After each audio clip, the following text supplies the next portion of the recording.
शांति पथ प्रदर्शन का स्वाध्याय हम सभी कर रहे हैं। चुलक श्री जिनेन्द्र जीवनी द्वारा विरचित। मंगलम भगवान वीरो मंगलम गौतमो गणी मंगलम कुंद कुंदाद्यो जैन धर्मोस्तु मंगलम। नमो अरिहंताणम नमो सिद्धाणम नमो आयर्याणम नमो उवज्जायाणम नमो लोए सवसाहुणम। पंच परमेष्ठी भगवान की जय। अगले 45 मिनट के लिए सभी प्रकार के पापों का त्याग करके सभी 9 बार नमोकार मंत्र पढ़ लें।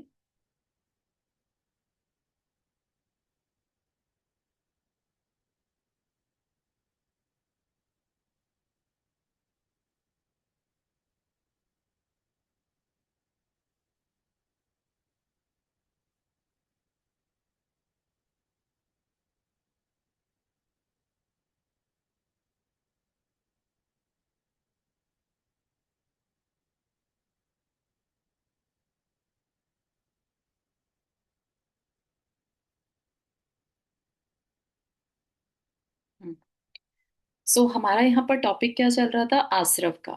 आश्रव किसका? कर्म वर्गणाओं का। कर्म वर्गणाओं का आश्रव कैसे होता है? हमारे ही मन वचन काय की जब हम क्रिया करते हैं तो कुछ एक विशेष वाइब्रेशन होता है। ठीक है। और हमारे ही आसपास की कर्म वर्गणाओं को हम अपनी तरफ खींच लेते हैं। ठीक। और जिस समय वो खिंच रही होती हैं उस समय उनमें प्रकृति, स्थिति, प्रदेश, अनुभाग, ये 4 चीजें उन कर्म वर्गणाओं में बन जाती हैं। ठीक है, ऐड हो जाती हैं कि ये हमने जिस तरह की एक्टिविटी करी, क्रिया करी, सोच करा, हमने पुण्य किया, पाप किया, है ना, उस तरह का इफेक्ट उन कर्मण वर्गणाओं में आ जाता है। देख रहे हैं आप किस तरह का एक यूनिवर्स की एक एक्टिविटी है। सब अपने आप से हो रहा है। क्या कोई बैठकर वहां पर कर्म वर्गणाओं को मैनेज कर रहा है क्या? कि इसने ऐसे भाव किए तो ऐसी कर्म वर्गणाएं इसके जाकर चिपकनी चाहिए? नहीं। सब कुछ अपने आप से होता है, वेरी नेचुरल। कि जैसे चुंबक है, राइट? अगर एक स्ट्रॉन्ग चुंबक है तो वो काफी तेजी से कितने भी आयरन और उसके सामने हो सब कुछ खींचता चला जाएगा। ठीक है ना? कोई उसको कहेगा नहीं कि तुम मत खींचो या इतने और को खींचो, क्यों नहीं खींच रहे हो। उसको उसकी पावर के अकॉर्डिंगली वो अपने आप खींचता है। ऐसे ही हमारे जो मन वचन काई की क्रिया है वो चुंबक का काम करती है। वो कितने कार्बन वर्गनाओं को खींचेगी, डिपेंडिंग कि उसमें कितना चार्ज है। हम जितना तेजी से तीव्रता के साथ कोई पुण्य करते हैं या कोई पाप करते हैं उतना ही स्ट्रॉन्ग कर्म हमारी तरफ पुल हो जाता है। ठीक है। ऐसा नहीं है कि वो पहले से पाप और पुण्य वर्गनाएं अलग अलग हैं, नहीं। जब वो खींच रही होती है हमारी तरफ उस समय उनमें चार्ज ऐड हो जाता है। ठीक है। तो हम पहले मन वचन काय की क्रिया करते हैं, तब कर्मण वर्गनाएं जो हैं वो अपने आप डिसाइड होती हैं कि अच्छा कर्म बंधेगा कि बुरा कर्म बंधेगा। ये बिल्कुल नेचुरल प्रोसेस है। यूनिवर्स की पावर को हम इमेजिन भी नहीं कर सकते। इतना गजब के तरीके से यूनिवर्स अपने आप काम कर रहा होता है। मतलब ईच एंड एवरीथिंग। हमारा शरीर, हमारे मन वचन काय की क्रिया चलती जाती है 24/7। हमें पता भी नहीं चलता। और उनसे कर्म वर्गणाएं 24/7, है ना? इतना सूक्ष्म रूप से हो रहा है ये सब कुछ, नॉन स्टॉप। जब तक हमारा ये शरीर है ये सब काम होता रहेगा। ठीक है ना? तो अपन सोचते हैं कि हमने बहुत कुछ सीख लिया, अरे हम तो बहुत जानने वाले हैं। लेकिन हम जिस सूक्ष्म ज्ञान की बात कर रहे हैं वो सिर्फ और सिर्फ केवली गम्य है। ठीक है ना? तो हम कभी भी अपने ज्ञान का अभिमान नहीं कर सकते कि हमने तो बहुत जान लिया। अभी भी बहुत जानने को बाकी है। ठीक है। तो ये चीज भी हमें ध्यान में रखनी चाहिए कि हम क्या कर रहे हैं। तो हमारा जो विषय है आश्रव का, तो ये इसलिए कहा कि हमें उस आश्रव तत्व पर विश्वास करना होगा। कि हाँ, कार्बन वर्गनाएं हमारी तरफ पुल होती हैं, दिखती नहीं है, लेकिन कहा है तो हो रही हैं। ठीक है। अब वो मेनली क्यों होती हैं? मन वचन काया की क्रिया क्या है बेसिकली? कहा तो इच्छा है। हम विकल्प करते हैं कि ये चीज मुझे मिल जाए, ये काम ऐसे हो जाए, ये काम ऐसे ना हो। ये भी इच्छा है, काम ऐसे ना होना भी एक इच्छा है। मैं ठीक हो जाऊं, मुझे ये मिल जाए, है ना। और नहीं तो मुझे स्वर्ग मिल जाए, जो कि इस भव की तो बात नहीं है, फ्यूचर की बात करें, अगले भव की बात करें तो वह भी इच्छा है। मुझे मोक्ष मिल जाए, ये भी इच्छा है। ठीक है ना। तो कहा कि नो मैटर व्हाट, इच्छा है तो कर्म बंधेगा। ठीक है ना। अब वो डिपेंड करता है, कुछ इच्छाएं ऐसी हैं जो हमारे लिए सातिशय पुण्य का बंद करती हैं, जो हमें आगे चलकर कर्म को काटने में निमित्त बनती हैं। ठीक है। तो ऐसा नहीं है कि पुण्य टोटली खराब है, लेकिन आध्यात्म की दृष्टि से अगर देखें तो पुण्य भी कर्म का ही रूप है, और कर्म जब तक है तब तक हम संसार में हैं। तो उस दृष्टि से पुण्य को अपराध कहा। पुण्य भी पाप है।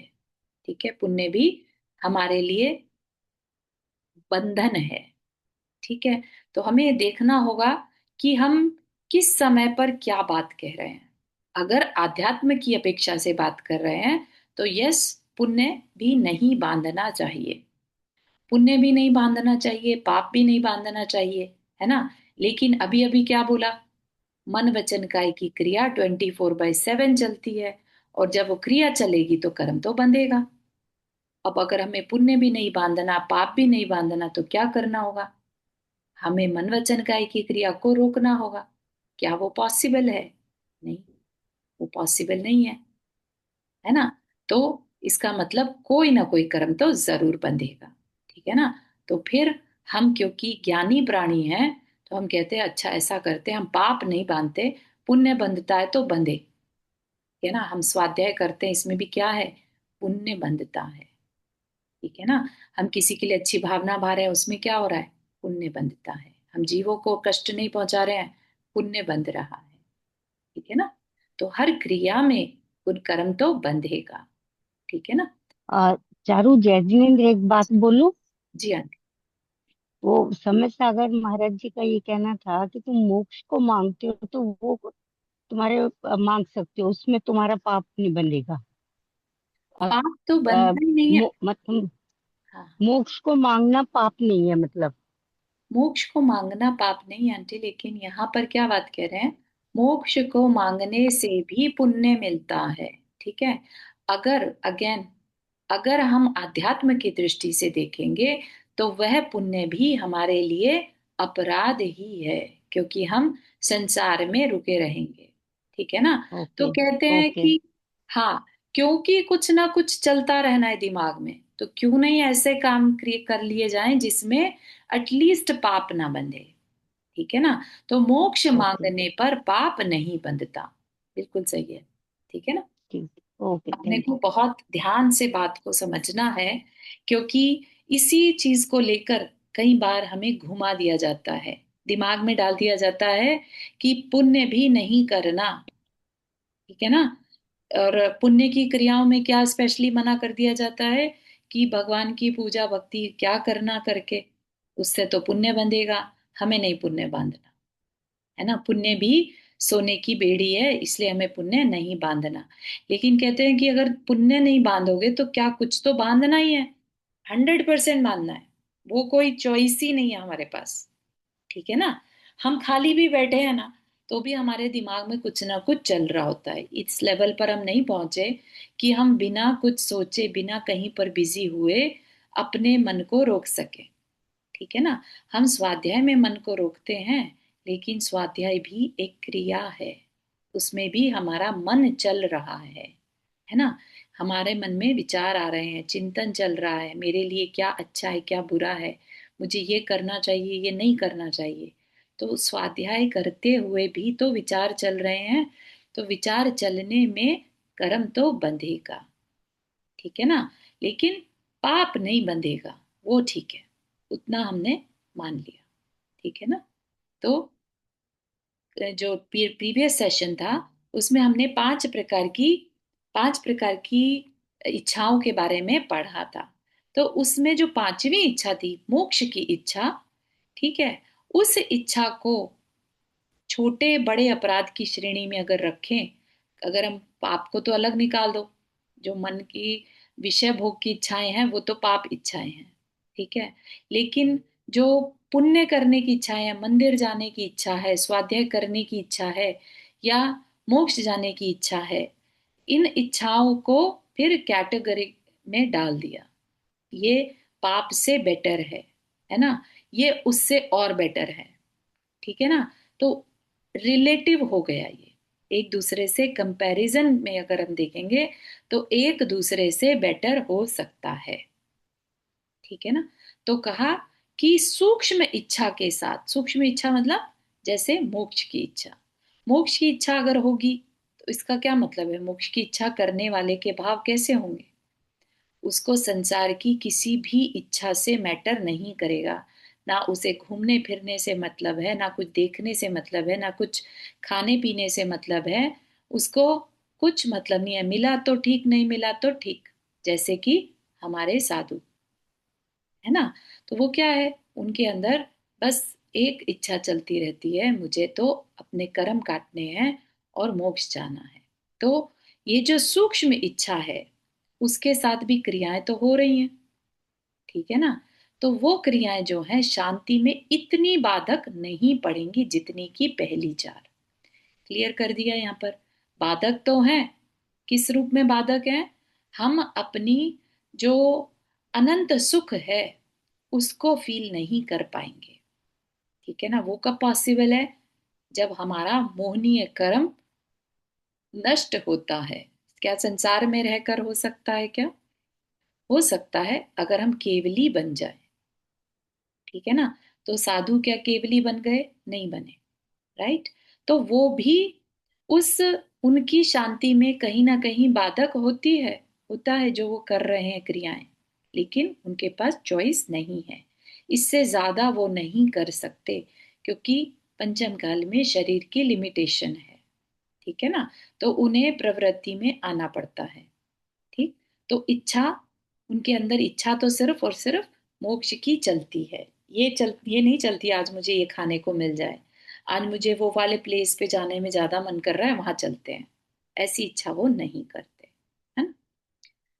साधक की भोग अभिलाषा में उलझने से रक्षा करने के कारण कुछ सहायक ही रहेंगी, अतः इस दशा में वे क्रियाएं कथनचित इष्ट हैं, ठीक है। तो साधक क्या करता है, भोग अभिलाषा तो करता नहीं, ठीक है ना। तो इसलिए इस दशा में वे क्रियाएं कथनचित इष्ट हैं, जो भी वो क्रियाएं कर रहा है फिर भोग अभिलाषा न रखे, और जो क्रियाएं उसके बाद हम करते हैं वो कथनचित इष्ट है, ठीक है। तो हम अगर मंदिर जाने की इच्छा कर रहे हैं, किस लिए, भोग अभिलाषा के लिए मंदिर जा रहे हैं, तो वो हमारे लिए बहुत अच्छा नहीं है, ठीक है। वो इज जस्ट लाइक कि हमने स्नान किया और मिट्टी उड़ेल ली, ठीक है ना। अच्छा कुछ किया, किसके लिए किया था, भोग अभिलाषा के लिए, कुछ मिल जाए, ठीक है ना। तो हमने उसको नेग्लिजिबल कर दिया, पुण्य को खत्म कर दिया हाथों हाथ, ठीक। फिर यह है कि नहीं, हमें मंदिर जाना है कि भगवान के दर्शन करने हैं, ताकि हम अपने निज के दर्शन कर सकें कि हम कौन हैं। अगर ऐसे भावों से हम मंदिर जाएं, पूजा करें, तो वो पुण्य का बंद कराती है, उसको हमने खत्म नहीं किया। तभी कहते हैं ना, कुछ मांगना नहीं चाहिए, है ना। तो हमने पुण्य का बैलेंस बढ़ा लिया, ठीक है। ऐसे ही जो धर्म की क्रियाएं हैं उनमें भी अगर हम इच्छा के साथ करते हैं, कुछ संसारिक इच्छा के साथ, तो हम उसको नेग्लिजिबल कर देते हैं, पूरा खत्म कर देते हैं। और अगर हम बिना किसी सांसारिक इच्छा के धर्म की क्रियाएं करते हैं तो पुण्य का बैलेंस बढ़ता रहता है, ठीक है ना। तो इस तरीके से हम अपने अंदर बैलेंस को कभी भी बढ़ा सकते हैं, हमारे हाथ में है कि हम संसारिक इच्छाएं रखें कि ना रखें, ठीक। तो ये चीज हमारी हो गई थी, थोड़ा सा रिवीजन किया हमने। हाँ नंदा जी, आपने हाथ रेज किया। हाँ, ये जो धर्म की क्रियाएं या मंदिर जाने की जो बात है, अगर हम ये सोच के करते हैं कि एक अच्छी क्रिया कर रहे हैं, अच्छे लोगों की संगत है, थोड़े हमारे थॉट्स अच्छे रहेंगे और अच्छे बनेंगे, ये सोच के करना ठीक ही है ना? ठीक हाँ, है, ये भी इसमें ठीक है। इसमें कोई सांसारिक इच्छा नहीं है। इसमें अच्छे बनना है हमें, मतलब हमारे लिए थॉट्स अच्छे अच्छा। रहेंगे, गलत नहीं हाँ। सोचेंगे हम कुछ। हाँ, बिल्कुल सही है। तो इसमें कोई संसार की इच्छा नहीं है, भोग विलास नहीं है। ठीक है ना। इंद्रिय सुख नहीं है। हमें अच्छा बनने के लिए अच्छे संस्कार डालने हैं, ये हमारा पुरुषार्थ है। तो मंदिर में हमें अच्छे लोग मिलते हैं, साधर्मी मिलते हैं, एक जैसी सोच वाले अच्छे लोग मिलते हैं जिनकी कशाएं मंद है। ठीक है ना। तो ऐसी जगह जाकर अगर हमें ऐसे लोगों का साथ मिल रहा है तो इसमें कहीं से भी पुण्य को खत्म करना नहीं है, पुण्य को बढ़ाना है। ठीक है। ठीक। ठीक है। तो ये हमने समझा था। अब आगे और चलेंगे। क्योंकि स्वाभाविक रीति से ही इच्छित पदार्थ की प्राप्ति हो जाने पर उसमें आसक्ति हुए बिना नहीं रह सकती।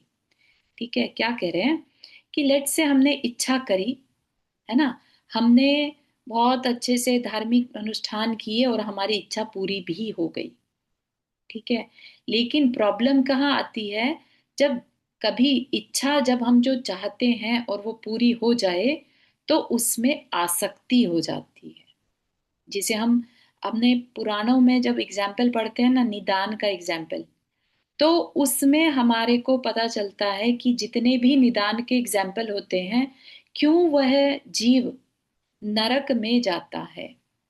क्योंकि निदान से जो भी पद मिलता है उसमें आसक्ति इतनी होती है कि वो टाइमली उसको छोड़ नहीं पाता। जिसे कहते हैं ना, मरण समय सब कुछ छोड़ना होता है परिग्रह, लेकिन वो छोड़ नहीं पाता क्योंकि निदान से मिले हुए पद के लिए आसक्ति बहुत ज्यादा होती है। उसी को यहाँ पर कह रहे हैं कि इच्छित पदार्थ की प्राप्ति हो जाने पर उसमें आसक्ति हुए बिना नहीं रह सकती। नंदा जी, आपने हाथ रेस किया।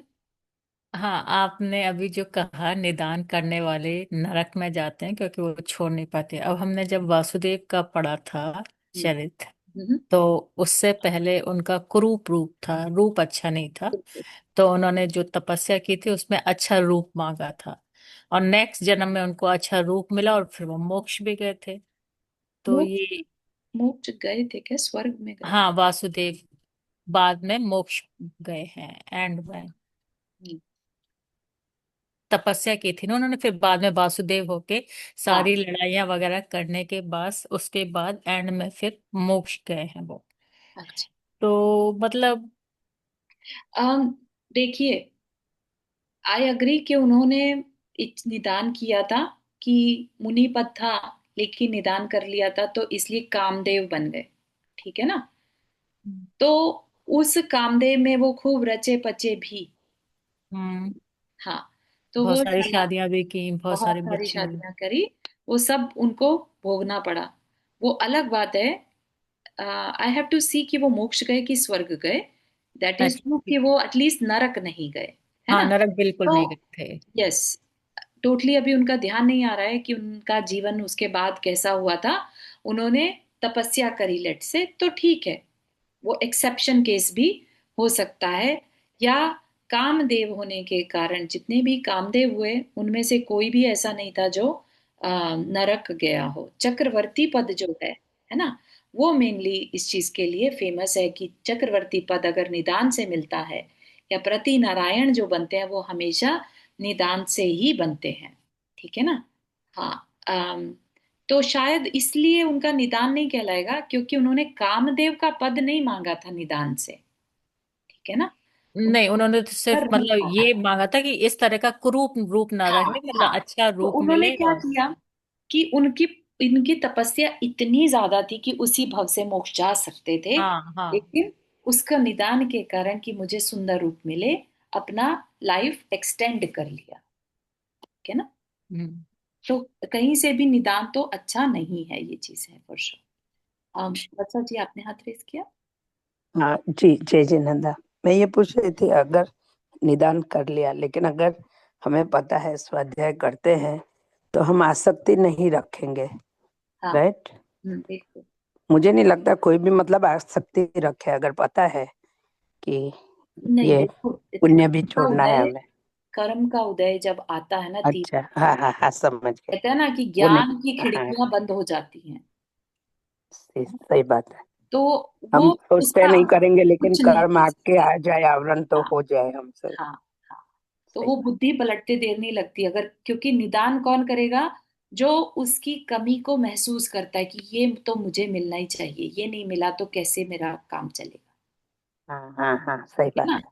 तो इस तरीके के फीलिंग करने वाला आपको सोचिए, यही चीज आगे एग्जाम्पल में समझाई जा रही है। एक्चुअली इसको पढ़ते हैं अपन, जी जी, क्या कह ठीक रहे है, हैं। Thank you. हम्म इसीलिए भोग संपदा या देवादि पदों की इच्छा से की जाने वाली पुण्य रूप क्रियाओं के कारण भोगाधिक प्राप्त हो जाने पर उनमें आसक्ति हुए बिना रह नहीं सकती, यह बात सर्वसम्मत है। ठीक है, जो भी भोग संपदा मिलेगी आसक्ति होगी, परंतु प्रतीक्षा के पश्चात, सॉरी, बहुत प्रतीक्षा के पश्चात मिली हुई स्त्री में क्या अत्यंत आसक्ता होती नहीं देखी जाती। ये तो एक एग्जाम्पल लिया है, लेकिन अगर पुत्र है, लेट से, किसी को बहुत वेट थी और फिर हो जाए, है ना, तो उस पुत्र में बहुत आसक्ति होती है। ठीक है ना? फिर सब कुछ याद नहीं रहता, बहुत समय बाद वेट करने के बाद किसी के बालक हो तो उससे बहुत अटैचमेंट हो जाती है, एक्सट्रीम अटैचमेंट। ठीक है ना? तो आसक्तता का फल क्या होता है ये सब जानते हैं। देखिए अपनी भूल का विषैला फल। तो धार्मिक क्रियाओं को भोग अभिलाष के कारण अपने हित रूप मानकर उन क्रियाओं को करने में संतोष धारण किया, मैंने बहुत अच्छा काम किया, मैं बहुत धर्मात्मा हूं, ऐसा अभिमान उत्पन्न हुआ। यह वर्तमान भव में फल मिला। क्या? धार्मिक क्रियाएं भोग अभिलाष के कारण कर रहे थे, राइट, और अचानक से उसकी वजह से सम्मान मिलने लगा, धार्मिक कहलाने लगे। धार्मिक लोगों का वैसे ही सम्मान होता है। तो ये क्या हुआ? ये तो अहंकार की बढ़ोतरी हो गई। समझ रहे हैं किस तरह से हमारे अंदर जो पुण्य की क्रियाएं भी हैं वो भी हमारे नाश का कारण बन सकती हैं। ठीक है? मान कषाय बढ़ गई। मान कषाय क्या है? मोहनीय कर्म इंक्रीज हो गया। ठीक है ना? फिर भोगों की तीव्र इच्छा के कारण संताप उत्पन्न हुआ, यह दूसरे भव में फल पाया। ठीक, उसी भव में तो पता नहीं चला, लेकिन क्योंकि इस भव में तो भोग मिल गए और उनको हमने खूब इंजॉय किया तो सब कुछ भूल गए, अपने बारे में भी भूल गए। ठीक है, तो ये चीज जो है फिर आगे चलकर कैसा भव मिलेगा ये सब जानते हैं। फिर तीसरे भव में उस आसक्ति के फलस्वरूप कुगतियों में अनेक दुख सहे, यह मिला तीसरे भव में उन क्रियाओं का फल। फिर भी उन क्रियाओं को अत्यंत हित रूप मानता है, खेद है इसकी इस भूल पर, इसी से ज्ञानी जन उनको अपराध कहते हैं। तो क्या कहना मतलब है कि धार्मिक क्रियाएं करो, लेकिन जितना पॉसिबल हो सके, पॉसिबल, भोग अभिलाषा के लिए मत करो। ठीक है? जैसे किन चीजों के लिए कहा कि ओके है, लेट से हमारे घर में कोई बीमार है ना, अब हम उसकी बीमारी के चलते मंदिर नहीं जा पा रहे हैं या उतना धर्म ध्यान नहीं कर पा रहे हैं जितना कि कर सकते थे। ठीक है ना? तो हम उसकी बीमारी जल्दी ठीक हो ताकि हम धर्म की क्रियाएं कर सकें, उसके लिए अगर हम और कोई विशेष अनुष्ठान करते हैं तो भी वो पुण्य का बंद करने वाली होती है, क्योंकि अभिप्राय में क्या है? भोग अभिलाषा नहीं है कि मैं और ज्यादा धर्म कर पाऊं। ठीक है ना? तो हर चीज में अभिप्राय मैटर करेगा। ठीक, हम कोई भी क्रिया किस अभिप्राय से कर रहे हैं, ये बात बहुत बहुत ज्यादा और इतनी अंदर में छुपी हुई रहती हैं ये कषाएं, हमारी किसी को भी पता नहीं चलेगा, इवन खुद को नहीं पता चलता कि हम ये जो काम कर रहे हैं इसके पीछे कारण क्या है। ठीक है ना? कई बार हम कुछ सीख रहे होते हैं, उसमें हमें ये नहीं समझ में आता कि हम अपनी आत्मा के लिए इसको सीख रहे हैं या अपनी करंट लाइफ को अच्छा बनाने के लिए सीख रहे हैं या अपनी करंट लाइफ को भोग अभिलाषा के लिए अच्छा बना रहे हैं कि हमारा धर्म ध्यान और अच्छे से हो इसके लिए अच्छा बना रहे हैं। तो ये फील बहुत ही मतलब डीप डाउन छिपी हुई रहती है हमारी कषाएं, तो हम खुद अपने आप से कब मायाजारी कर लेते हैं पता नहीं चलता। ठीक है ना। तो ऐसे में ज्ञानी क्या करते हैं, तो वो चीज को देखते हैं। उन क्रियाओं को अपराध बता देने पर। हाँ राजेश भाई, आपने हाथ रेज किया। हाँ, और जैसे कहते हैं साधु कहते हैं, जैसे अगर हम मंदिर जाएं तो हमें भावहीन नहीं होना चाहिए, मतलब कुछ ना कुछ भाव रखने। जैसे वो बोलते हैं कि कर्मों को क्षय हो, दुखों का क्षय हम्म। हो, बोधि लाभ हो, ठीक है। शुभ गति में गमन। तो वो चीज तो फिर हमारी क्या कहते हैं उसमें नहीं जाएगी ना, पाप रूप उसमें तो। मतलब हम एक बिल्कुल। तरह से कर्म निर्जरा के लिए, शक्ति के लिए हम अपनी वो चीजें मांग रहे हैं। तो बिल्कुल। मांग उसमें भी इच्छा है, लेकिन वो चीज उसमें वो किस में आएगी फिर? वो हमारी स्वार्थ है, निस्वार्थ जो कहते हैं, निस्वार्थ। राइट। उसमें हमारी भोग हाँ, अभिलाषा नहीं है। ठीक है ना। हाँ, कर्म का क्षय तो मुनि महाराज भी मांगते हैं। ठीक है ना।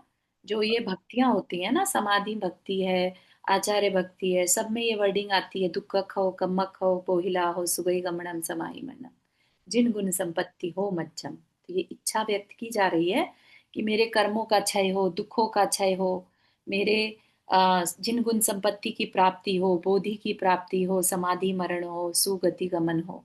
है ना। तो ये हाँ, तो मुनि हाँ महाराज जी। भी पढ़ते हैं। तो ये कहीं से भी भोग अभिलाषा इसके पीछे छिपी हुई नहीं है। मतलब जो इच्छा निस्वार्थ हो, मतलब वो ठीक है, मतलब उसमें बहुत मतलब अच्छी है, वो वो फिर ही हमारे पाप करना का बंद नहीं चाहिए। होगा। हाँ। वो तो 24/7 भी कर सकते हैं।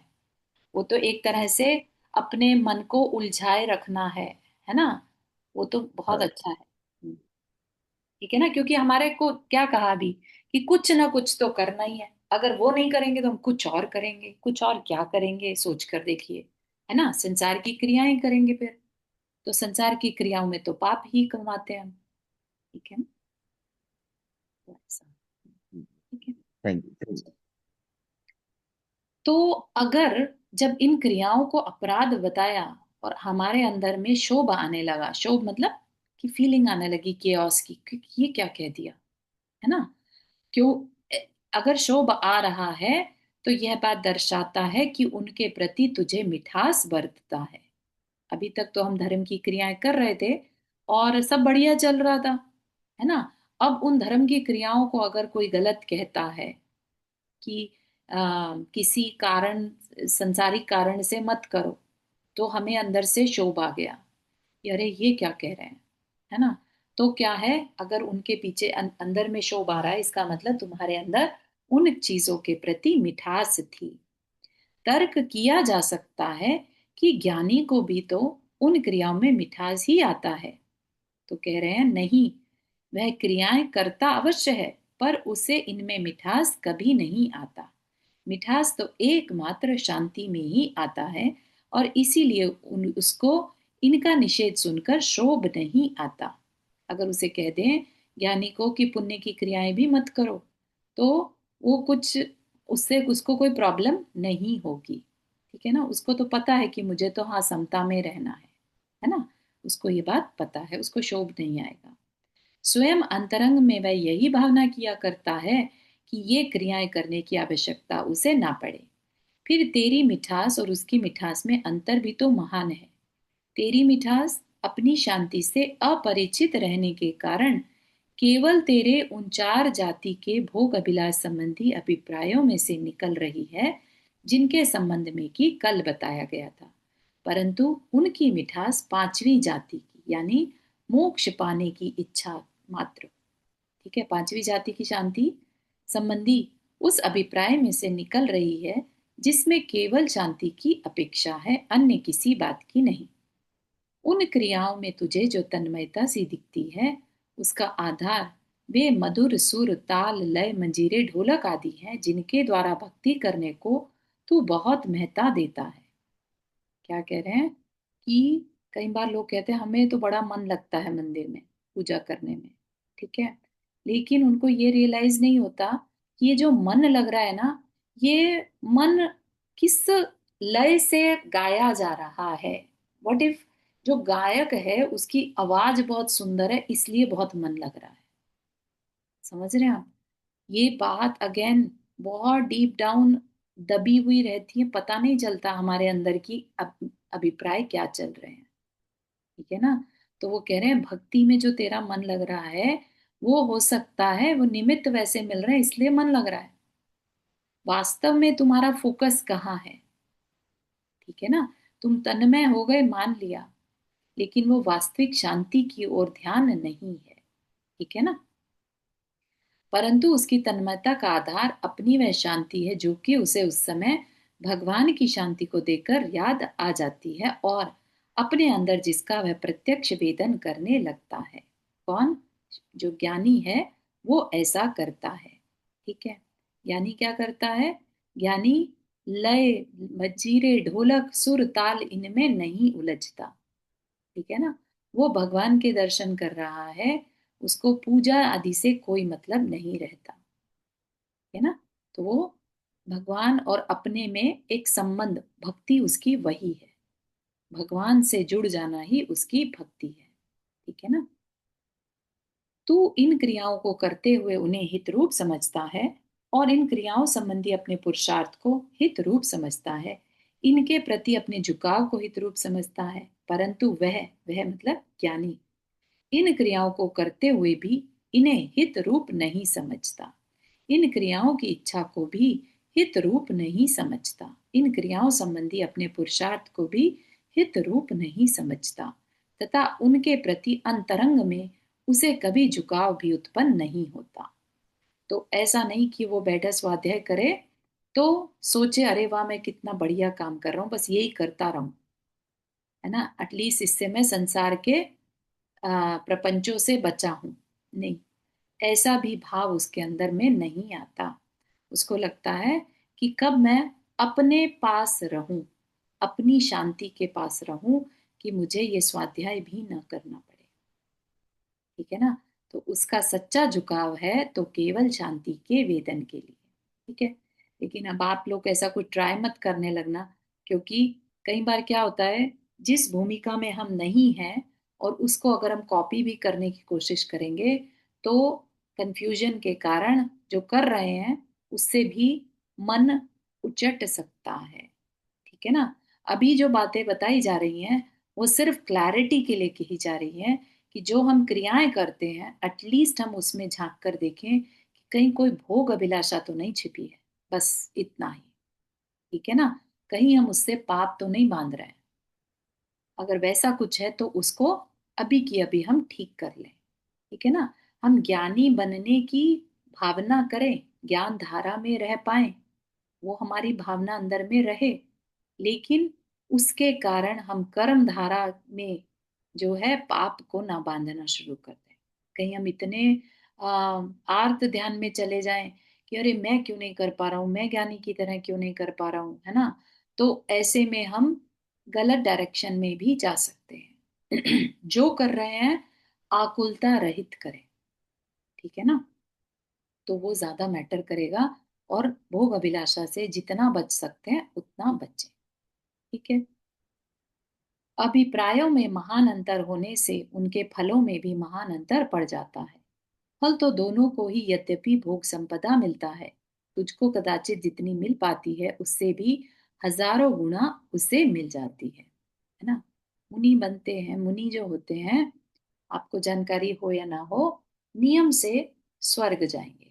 ठीक है, अगर वो अम, भावलिंगी ना भी हो, द्रव्य से भी अगर वो साधना कर रहे हैं तो भी स्वर्ग जाते ही हैं, लेकिन अगर भावलिंगी हो तो कहने ही क्या। ठीक है ना, तो नियम से स्वर्ग जाएंगे और वो भी वैमानिक देवों में। द्रव्यलिंगी तो एक बार को फिर भी भवनत्रिक में जा सकते हैं, नीचे के देवों में, है ना, लेकिन जो भावलिंगी साधु हैं, अच्छी तपस्या जो कर रहे हैं, वो अच्छे बड़े स्वर्गों में जाते हैं। और स्वर्गों की संपदा कैसी है, तो कहते हैं, इष्टोपदेश ग्रंथ का स्वाध्याय करो तो पता चलता है, कहते हैं उसमें कि स्वर्गों का सुख स्वर्ग के सुख के बराबर है, उसका सुख धरती के किसी सुख से कंपेयर नहीं किया जा सकता। सोचिए, अब चक्रवर्ती के सुख से भी कंपेयर नहीं किया जाता। ठीक है ना, तो सोचिए किसको मिल रहा है ये सब कुछ? मुनि महाराज को। क्या वो ये चाहते हैं? नहीं, अगर चाहते तो उनमें और हम में कोई डिफरेंस नहीं रह जाएगा, फिर वो भी द्रव्यलिंगी होंगे। ठीक है ना। अगर वो इन संसारिक सुखों को, क्योंकि देवों के सुख कैसे हैं, इंद्रिय सुख हैं, ठीक है ना। अगर वह भी भोग संपदा और इंद्रिय सुख को ही पाने में लगे रहेंगे तो उसको, उसका कोई लाभ नहीं है, वो तो अल्टीमेट खत्म हो जाने वाला है, ठीक है ना। तो यहाँ पर कहा कि मिलता दोनों को भोग सुख ही है, लेकिन जो ज्ञानी है उसको 1000 गुना ज्यादा मिलता है, क्योंकि वो इच्छा नहीं करता।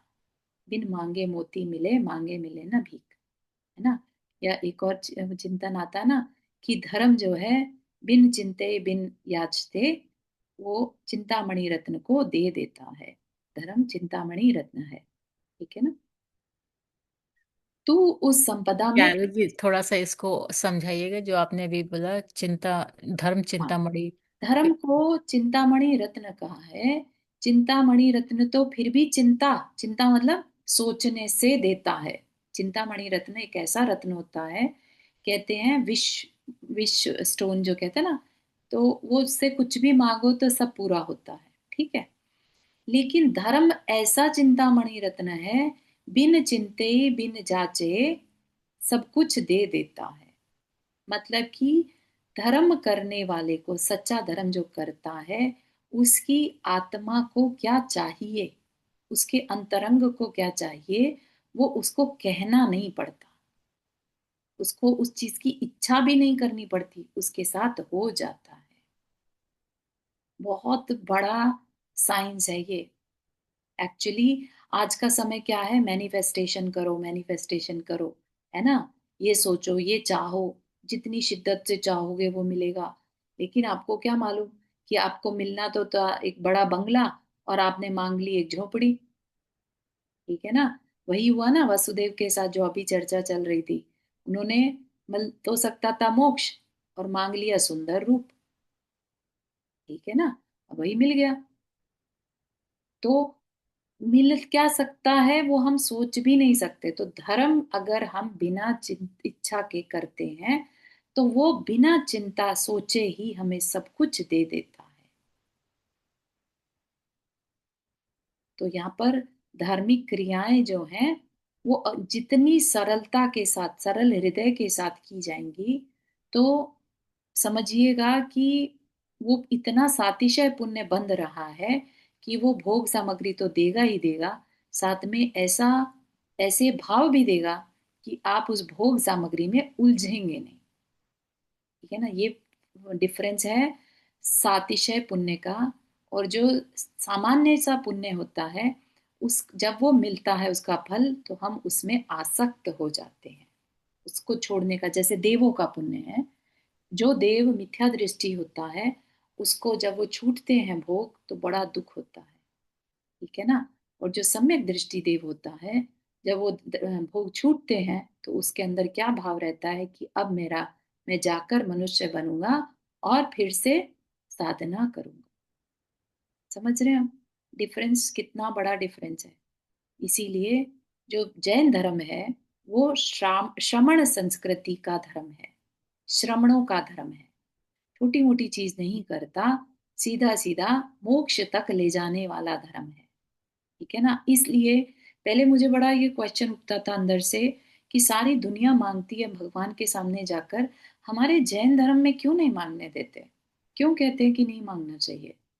राइट, जब बच्चे होते हैं तो नहीं समझ में आता ना। हमें हर जगह सब कोई मांगता हुआ नजर आ रहा है, हमने भगवान से मांगा हमें मिल गया, सबके भगवान सबको सब कुछ दे रहे हैं, और हमारे को कहा जाता है भगवान कुछ नहीं करते, भगवान कुछ नहीं देते, भगवान से नहीं मांगना चाहिए, है ना। तो ये बहुत क्यूरोसिटी रहती थी। जब शास्त्र अध्ययन किया तब पता चला कि क्यों कह रहे हैं। क्योंकि बहुत बड़ा कुछ लाइफ का कल्याण हो सकता है, आत्मा का कल्याण हो सकता है, और हम कहीं छोटा सा मांगकर उसमें संतुष्ट हो जाते हैं। तो जिसे कहते हैं ना कि मूर्खता से बचाता है जैन धर्म। हम ज्यादा पुण्य करके छोटी चीज मांग ले तो हम मूर्ख कहलाएंगे, है ना। किसी ने आ, देव से कुछ इच्छा मंत्र सिद्ध कर लिया, मंत्र देव ने कहा मांगो क्या मांगते हो, है ना।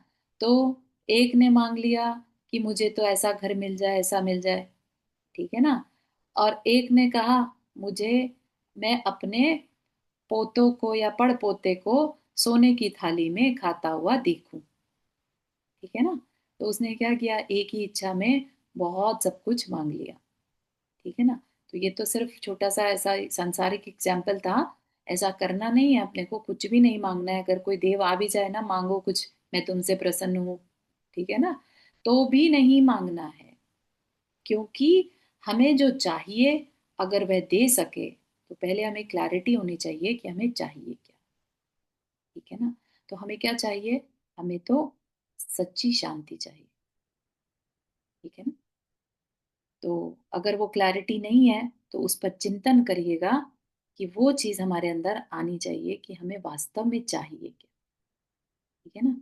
हम चाहते कुछ रहें और बाहर में हमारा क्रिया कुछ हो, ये डिसबैलेंस नहीं होना चाहिए, ठीक है ना। हाँ, तो हम क्या करते हैं, हम संपदा में उलझ जाते हैं, क्योंकि क्रिया करते हुए उसी की अभिलाषा मन में बैठी हुई थी, है ना।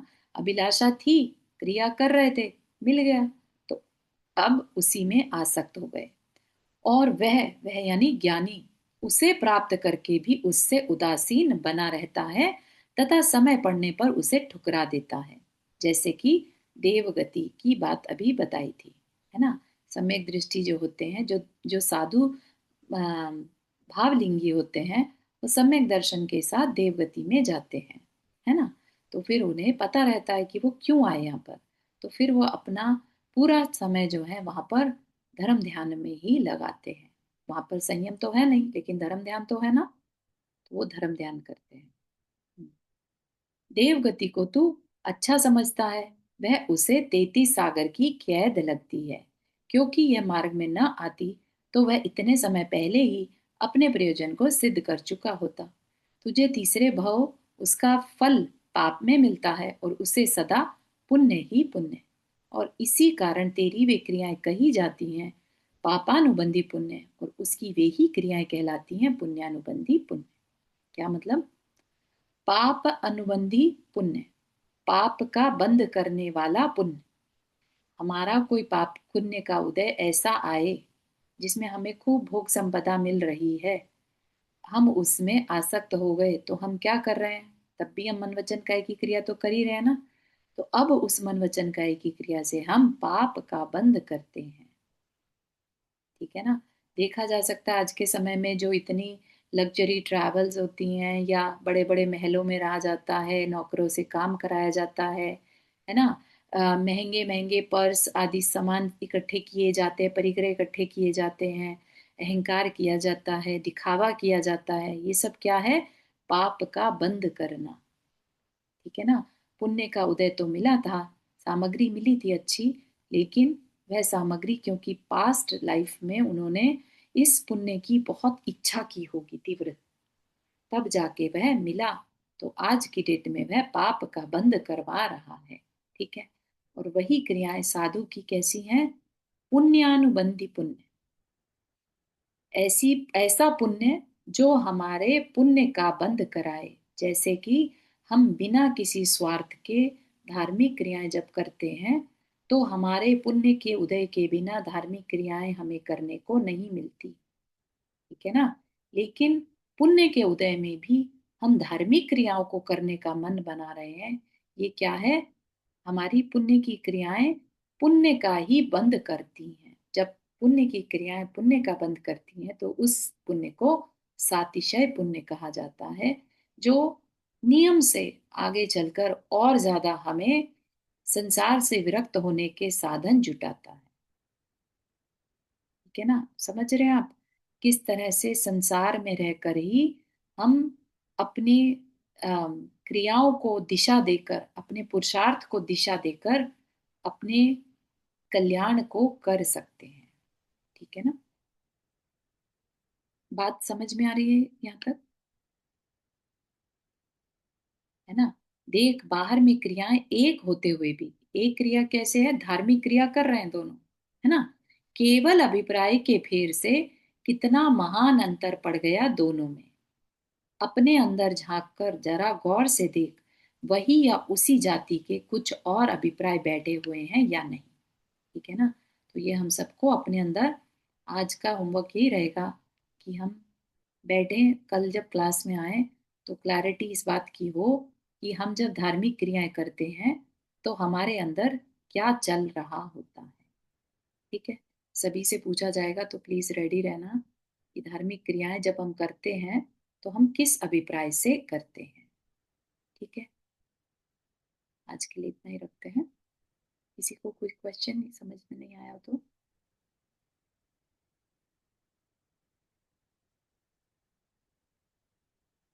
ठीक है, सब बढ़िया। चलिए, जिनवानी स्तुति। जा वाणी के ज्ञान से सूझे लोकालोक, सो वाणी मस्तक तरु सदा देत हु दोख। हे जिनवाणी भारती तो ही जपो दिन रहन, जो तेरा शरणा गए सो पावे सुख चैन। नौ पाणियों में करना।